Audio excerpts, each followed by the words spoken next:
Madhavan Narayanan is also joining us, senior journalist.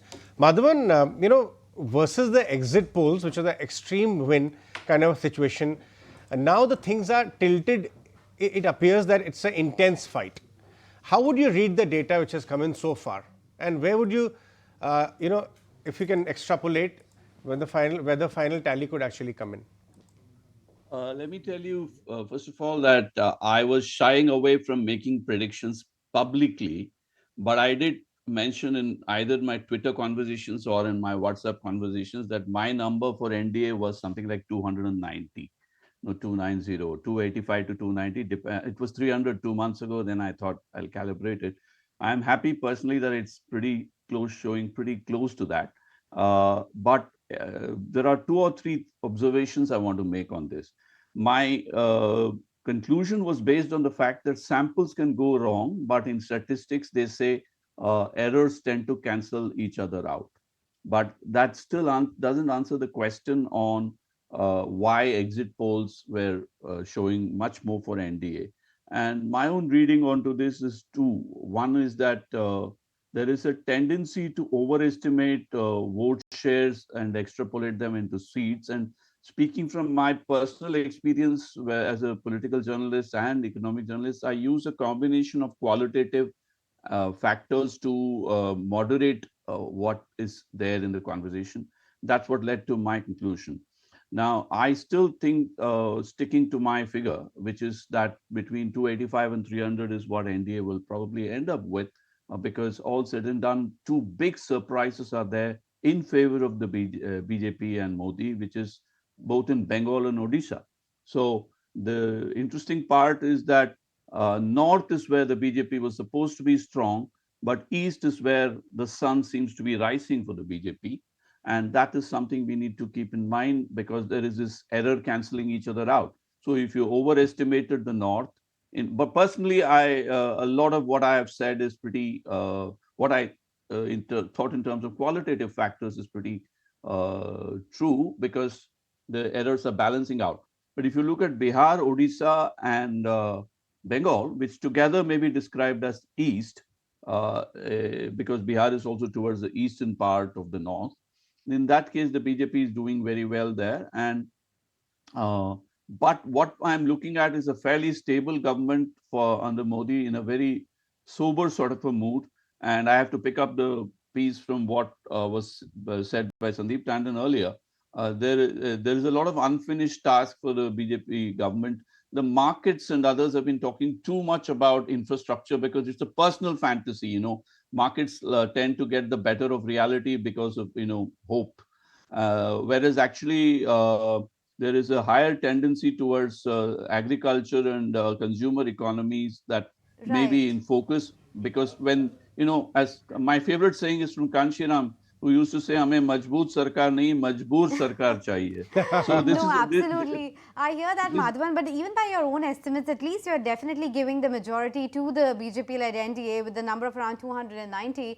But to the point that you were making at the end about the policy reforms, because that is what the market really wants to know, the policy continues or there is going to be a bit of a shift. What's your answer to that? there will be a what I call course correction. Let's not call it a shift or a radical change. There has to be a course correction. And if you really looked at what Narendra Modi said in his 100-day plan, which was lost in the election din, that he's probably going to announce something majorly in favor of Panchayat Raj. This is let me stick my neck out. This is going to be one of his first actions if he comes back to power, as it seems likely now. In which case, there will be a rural bias towards the economy, to the economy. So some of the stories like infrastructure may be comparatively muted. It's a relative shift. That's why I want to call it course correction. People tend to think in binaries in terms of either or, either or. It's never either or. It's all about how much shift. It's a calibrated shift. And a calibrated shift in favor of agriculture is what I'm expecting, and rural areas is what I'm expecting. And especially one person who should be seriously worried now is Yogi Adityanath. I think if the numbers coming from UP are any indication, he hasn't quite delivered to the scale that it was being hyped.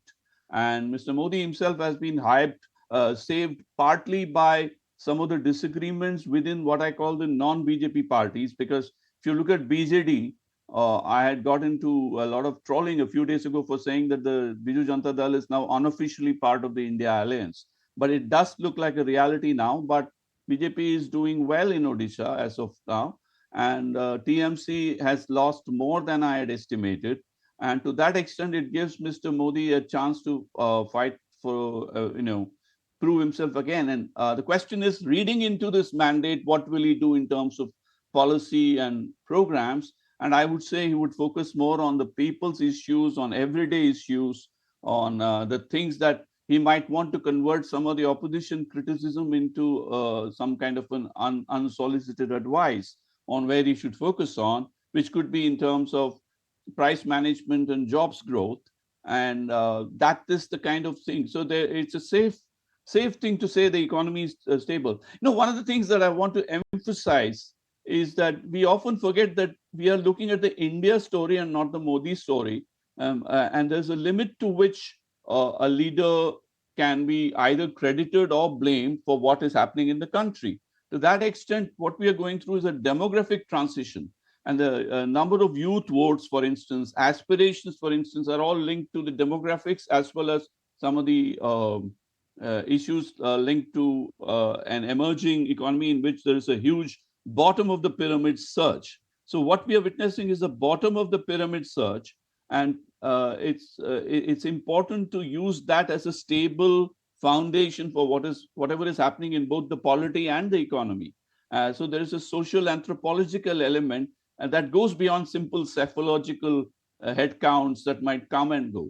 So to that extent, I see a lot of course correction linked to the demographic transition that we are witnessing.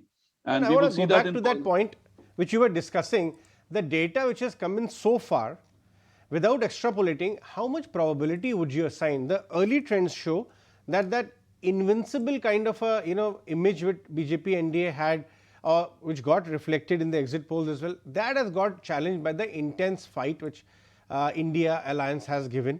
But still, if the NDA crosses the majority mark, how much probability would you assign for Mr. Modi to come back as Prime Minister, or do you think there could be push and pulls there as well if the number is on the weaker side? I think there will be certainly a push for Mr. Modi to continue.